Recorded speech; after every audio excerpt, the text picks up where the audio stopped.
Dear students, welcome to the class. आज हम पढ़ रहे हैं स्टाफ नोटेशन सिस्टम।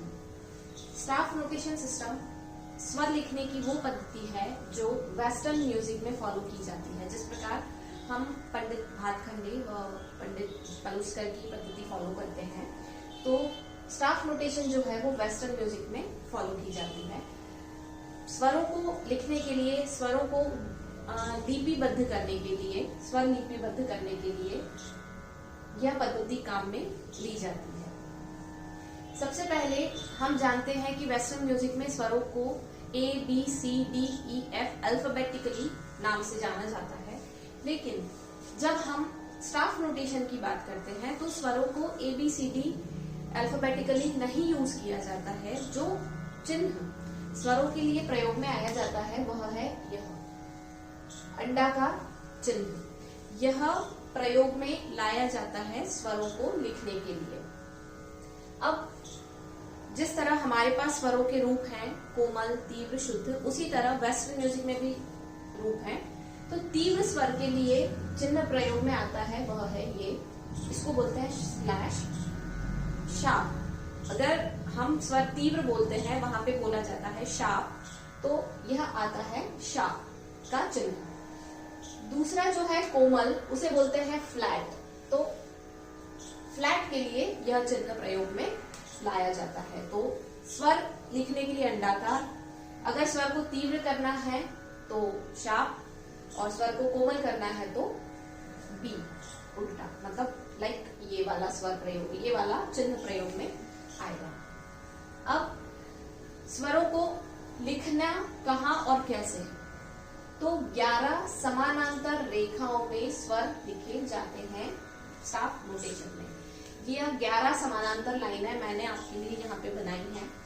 यहाँ लिखने के लिए, स्वरों को लिखने के लिए, जैसा कि हम क्या करते हैं, सा रे ग म प, जो भी हमें लिखना होता है वो लिख देते हैं और अपने हिसाब से, ताल के हिसाब से उसको डिवाइड कर देते हैं। लेकिन वेस्टर्न म्यूजिक में स्वरों को ऐसे नहीं लिखा जाता, उनके लिए पर्टिकुलर जगह बनाई गई है, उसी जगह पे स्वरों को लिखा जाएगा। तो यह 11 समानांतर लाइनें हैं जिसमें स्वरों को लिखा जाता है। अब स्वर को लिखने के लिए हमें स्वरों के रूप पता होने चाहिए। तो हमें कोमल और तीव्र तो पता चल गया। अब स्वरों का, क्योंकि एक गीत बनाने में सप्तक भी इम्पोर्टेंट होता है स्वर के चिन्ह के साथ साथ, कि कौन सा स्वर है जो मध्य सप्तक का है, तार सप्तक का है, गीत किस हिसाब से ऊपर जा रहा है, नीचे जा रहा है। तो पर्टिकुलर एक सरगम नहीं होती, सरगम अलग अलग से सप्तक के हिसाब से बनाई जाती है। लाइक एक ही गीत में कोमल स्वर भी प्रयोग में आता है, तीव्र भी आता है, साथ ही एक ही गीत में मंद्र सप्तक भी प्रयोग में आता है, तार सप्तक भी प्रयोग में आता है, मध्य सप्तक भी प्रयोग में आता है। तो अब सप्तक दिखाने के लिए, क्योंकि स्वर के ये चिन्ह तो हमने देख लिए, अब इन स्वरों, या तो इन स्वरों के ऊपर नीचे कुछ निशान लगेगा जिससे ये पता चले कि यह पर्टिकुलर इस सप्तक का है। तो सप्तक दिखाने के लिए सबसे पहले हम देख रहे हैं एक चिन्ह का प्रयोग किया जाता है जिसे कहते हैं क्लैप, है ना। अब मध्य तथा तार सप्तक दिखाने के लिए टेबल क्लैप का प्रयोग किया जाता है। इस चिन्ह को कहते हैं टेबल क्लैप। ये चिन्ह है टेबल क्लैप। अगर ये चिन्ह लगा हुआ है किसी लाइन के आगे, तो आपको मानना है कि ये जो सारे स्वर लिखे गए हैं ये मध्य तथा तार सप्तक है, इसमें कोई भी स्वर मंद्र सप्तक का नहीं है। अगली चीज आती है मंद्र और अतिमंद्र। ये चिन्ह है, इसे कहते हैं बास क्लैप। तो ये हो गया बास क्लैप। अब टेबल क्लैप और बास क्लैप के साथ स्वरों को लिखना।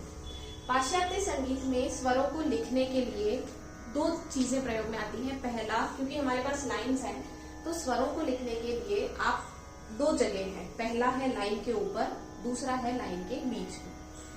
तो यहाँ पे मैं आपको स्वर लिखना बताती हूँ।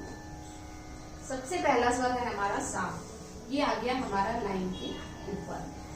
पहला स्वर बीच वाली लाइन पे मेनली इंपॉर्टेंट है। दूसरा हमारा रे, दो लाइन के बीच में। तीसरा हमारा ग लाइन के ऊपर। चौथा म, प, ध, नी, सा, रे, ग और म। अब ये क्या है, क्योंकि आगे टेबल क्लैप लग गया है तो ये हमारा सा, रे, ग, म, प, ध, नि, सा ऊपर के स्वर पे। अब ये हमारा है बास क्लैप। अगर इसमें भी स्वरों को लिखना है तो सेम चीज आएगी, सा, नी, ध, प, म, ग, रे, सा, नी, ध, प। ये तरीका है स्वरों को लिखने का। अब तीव्र और कोमल की बात करते हैं। तो पर्टिकुलर अगर किसी राग में सारे ही स्वर तीव्र प्रयोग में आ रहे हैं या कोमल प्रयोग में आ रहे हैं तो हम क्या करेंगे, बार बार लिखने की जगह स्वर के आगे, जैसे हमारा आप ले लीजिए कोई राग जिसमें हमारा रे और ध कोमल है, जैसे भैरव हो गया, हमें भैरव को वेस्टर्न नोटेशन में लिखना है तो रे और ध दोनों कोमल है, तो हमारा रे कहाँ है, दो लाइन के बीच में। तो यहाँ पे अगर कोमल स्वर के लिए क्या प्रयोग में आ रहा है, बी फ्लैट, तो ये हमारा बी यहाँ जाएगा। इससे यह इंडिकेशन मिलेगा कि इस लाइन में जितने भी स्वर लिखे जाएंगे, ऑब्वियसली इस लाइन में रे भी लिखा जाएगा, लेकिन जितने भी रे लिखे जाएंगे वो सारे कोमल हैं। और अगर ध की बात करें, सा, रे, ग, म, प, ध, तो ये ध यहाँ आ रहा है, तो अगेन दिस चिन्ह, जिससे सारे ध और सारे रे हमारे कोमल हो गए। लेकिन कई राग ऐसे होते हैं जिसमें एक ही स्वर के दो रूप हैं, तो हमें क्या करना है, जैसे अगर निषाद हो गया, हमारा कोई पर्टिकुलर राग है जिसमें दोनों निषाद प्रयोग में आ रहे हैं, तो जो निषाद हमारा कोमल है उसके आगे सा, रे, ग, म, प, ध, नि, उसके आगे हम लगा देंगे। लेकिन अगर वही हमारा कोई निषाद शुद्ध है तो वहां पर ये चिन्ह नहीं लगेगा और निशान आगे सिर्फ इसी पर आएगा। तो ये एक तरीका है स्वरों को लिखने का।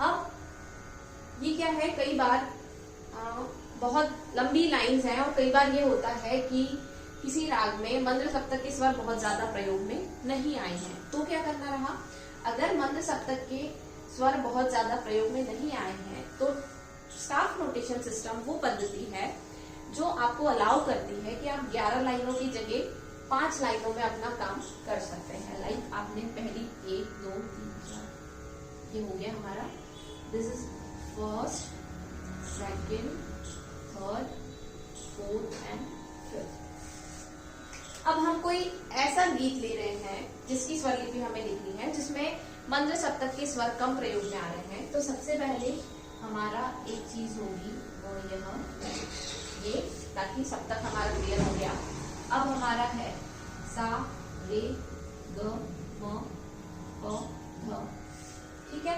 लेकिन हमारी स्वरलिपि पद्धति में कोमल धैवत या कोमल निषाद का प्रयोग आ रहा है, तो हम क्या करेंगे, यहाँ पे एक चॉइस मिल जाएगी हमें एक्स्ट्रा लाइन खींचने की।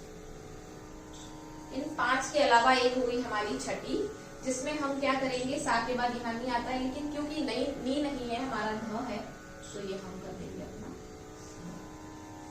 हमें पूरी 11 लाइनें खींचने की जरूरत नहीं है, एक्स्ट्रा लाइन हम खींच सकते हैं जिसे लेजर लाइन कहा गया है।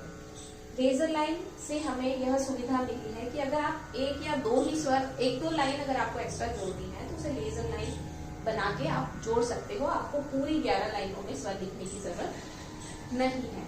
तो ये तरीका है हमारा स्टाफ नोटेशन सिस्टम लिखने का। तो ये है वेस्टर्न म्यूजिक में जो आज भी चलन में है वह पद्धति, स्वरों को कैसे लिखा जाता है और सप्तक कैसे देखे जाते हैं, स्वरों का क्रम किस प्रकार से रखा जाता है।